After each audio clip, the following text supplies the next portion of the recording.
Hello, Placentia community. This is Eric Holmgren, your ambassador at large for the Placentia Chamber of Commerce. And today I am with Tim Burke at Lone Wolf Brewing, exactly. Say that 10 times fast. Tim, how are you doing today? I'm doing excellent. Good. Pleasure for hosting you. Thank you nice for coming. Nice to meet you too, yeah. So tell me a little bit about Lone Wolf. How long have you guys been around? We've been around for about 2 years now, and November was our second anniversary. There's 3 partners, myself, Joe, who unfortunately couldn't be here today, he's out sick, and Jay. So at least one of us is always here every single day. So we encourage people to come, chit chat with us, say hello, say, hey, saw you at a beer event, come and chit chat with us. We're the type of owners who want to interact with you guys, tell you about our day. Maybe you're going to vent about your day. A little bit of therapy is in every bartender. Right. But we encourage people to just come and say hello, see us, and just be a guest at the den. Right. We create this place as a den, just to say, relax, the TVs are on, we have lounge chairs, we have a pool table, we do cigars on the patio. So we create this place for family friendly, but to relax and unwind. Okay, well, cool. Is this your first business? This is my first business as part of an owner, yes. Okay. My previous history was nothing related to this whatsoever. Joe pulled me aside during COVID and I had a brainstorm of an idea. He took me to a brewery where we lived in Chino Hills and said, what if we did this? Right. And of course, maybe I was about 3 or 4 in, and I said, let's do it. So let's do it. And then the hamster wheel started turning. We raised, brought in a couple other investors as well, and we found this location. When Joe saw it, he says, this is it. High ceilings, massive parking lot, and Jay, our construction partner, designed this bar on a cocktail napkin in a day. And he built it with no blueprints, just out of his mind. That's kind of construction man that Jay is. So we did just about everything here on our own, except for heavy electrical, heavy plumbing. We contracted that out. But Joe, Jay, not so much me. I was more the gopher to go get stuff, because construction's not my forte. Right. No, thank you, sir. But Joe and Jay did the lion's share of the build out here. Okay. So what was your background before this? I was in consumer electronics, operations, and logistics. So I worked for various manufacturers in the LED television realm, spent a lot of time in Vegas at CES, which I really never want to go back. But doing operations, logistics, shipping to big box retailers across the country. So I was very systematic and, robbing Peter to pay Paul sometimes with inventory, but more of a back end support kind of person. Okay. So then your role here, is that also similar, back end support? I am in the back of the house. Okay. So I am the owner is in charge of running the kitchen. Now I've never been a chef, never wanted to be a chef, but kind of got thrown into it. We had 2 great guys who ran our kitchen. Fortunately, they're no longer with us. They moved on to other opportunities. One specifically got homesick. We pulled him out of retirement from a pizza shop in Arizona. He wanted to go back and see his grandkids. So over the 1.5 years they were here, I picked up a lot of things from them. And now I'm in charge of running the kitchen on the day-to-day. And either I'm in the kitchen, or I'm at front serving, or I'm behind the bar. I'm a little bit everywhere. Yeah. Well, and it sounds like you are having the typical entrepreneur experience. You could say that. You have been lifted out of your comfort zone and dropped into situations where you have to scramble and figure things out. Correct. To scramble, but really scramble calmly. Yeah. I never get overreacted. I may get stressed, may see it in my face, but it's always a smile dealing with customers. You got to have a smile on. People can see the sourpuss a mile away, and that's not the vibe we want to have here. We want to have people enjoying themselves, having some libations, having a few drinks, and just relaxing. So tell me a little bit about what it is specifically that you do, and specifically what you offer here at Lone Wolf. Lone Wolf, we have quite a range of beers. Joe, my partner, and Kyle, who maybe we'll see him in the back over there, they are the brewers. I was involved in it to an extent, made a big mistake and threw away some grain that was never used, and therefore ever since then I don't go back in the brewery anymore. They keep me away.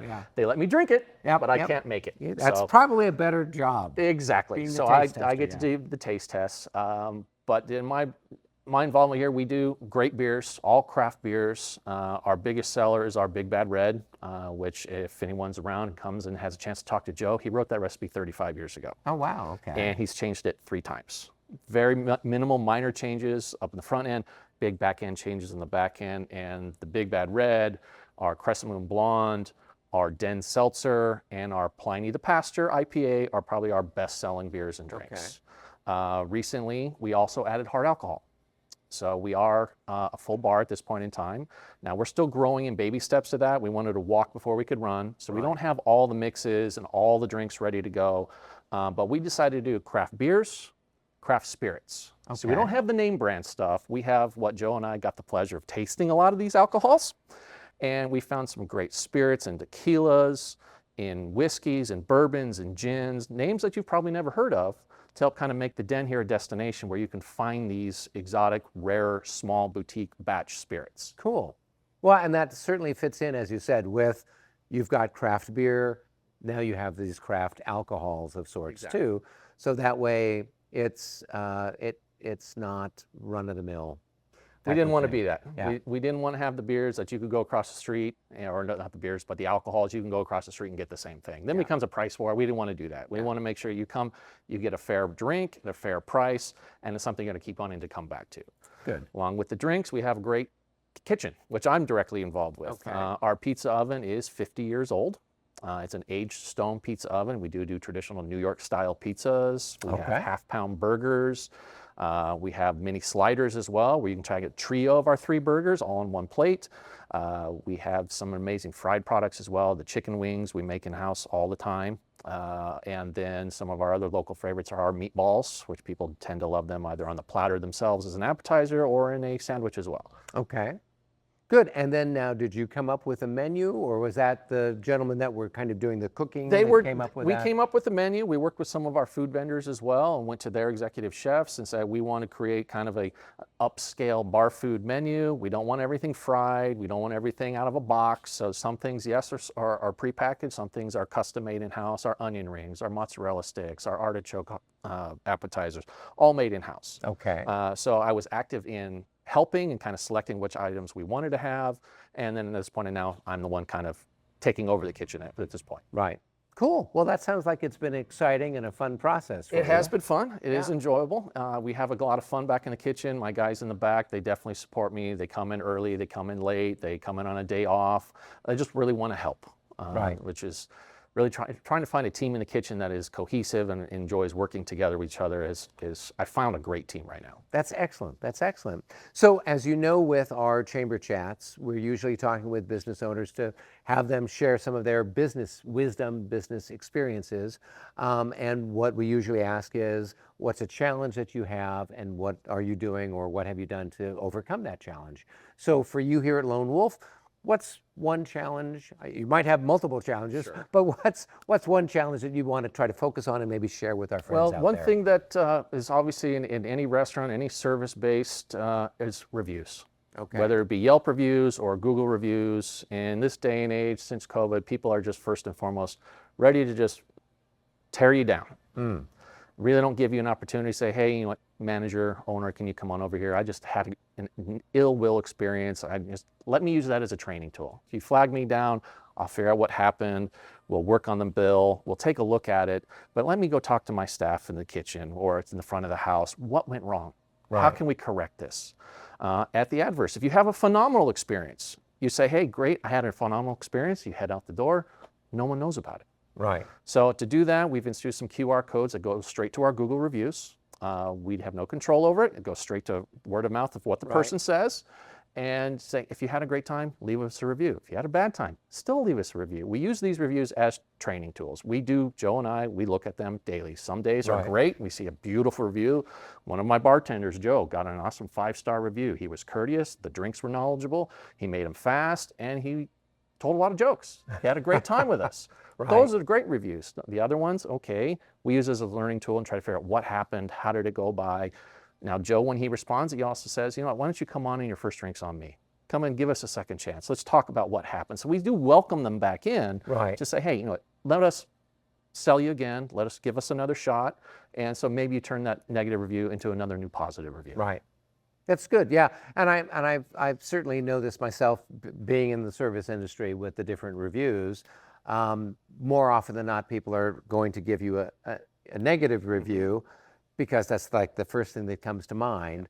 And all of those hundreds of positive reviews aren't aren't happening because people don't think about it so much. So you've got something actually like on the table, or Yes, or it's the right server it's on the receipt, or what It's is it? right that's on the here? table. Okay. So it's on a pop-up on the table. It says Google reviews, and you, by all means, feel free to leave us a review.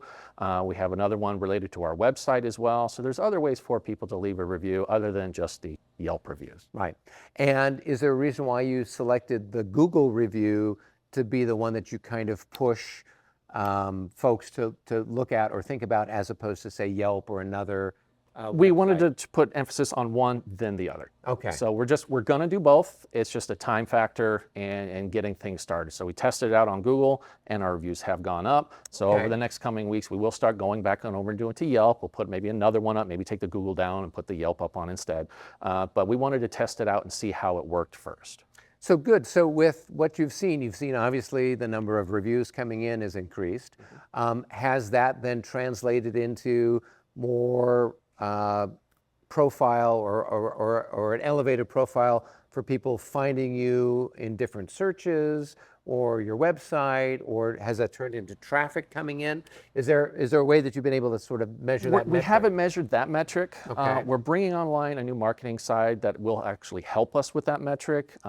People will be seeing our reviews online, and then we'll be able to track it via AI when they come into our building. Oh, so if they cool. come in and see it in the field, and then come in and they've looked on their phone, once we're up and live with that new marketing company, they'll be able to get that data and that matrix to say, okay, this advertised work, and it got a butt into a seat. Wow, that's very good, because that's always been the challenge is, otherwise, like I usually ask people, how did you hear about us or find out about us? And maybe they remember they saw us in a magazine, or maybe, they remember looking something up, or maybe a friend told them. But a lot of times, you're not sure exactly. Yeah, Joe, my partner, he's big on analytics. Okay. He analyzes everything to the nth degree, and that's something we've been wanting to have, is be able to measure how people found us, how did they hear about us, and did they come in? Okay. So we can put our marketing dollars towards those events that make sense. Yeah. No, that's terrific. That sounds like a very helpful tool to help really narrow in at those measurements. Well, cool. Anything else that you'd like to share with our friends out in the wider community? Well, please come on out, support us. You'd be surprised how many times I still hear after 2 years that no one knew we were here. I had at least 3 or 4 guests this past Sunday for the football games. They didn't know we were here. They didn't know we have the games. We have a cigar night every Monday night. We have a country night every Tuesday night, and we'll also be alternating with a trivia night on Tuesday. We're also looking at adding a karaoke night.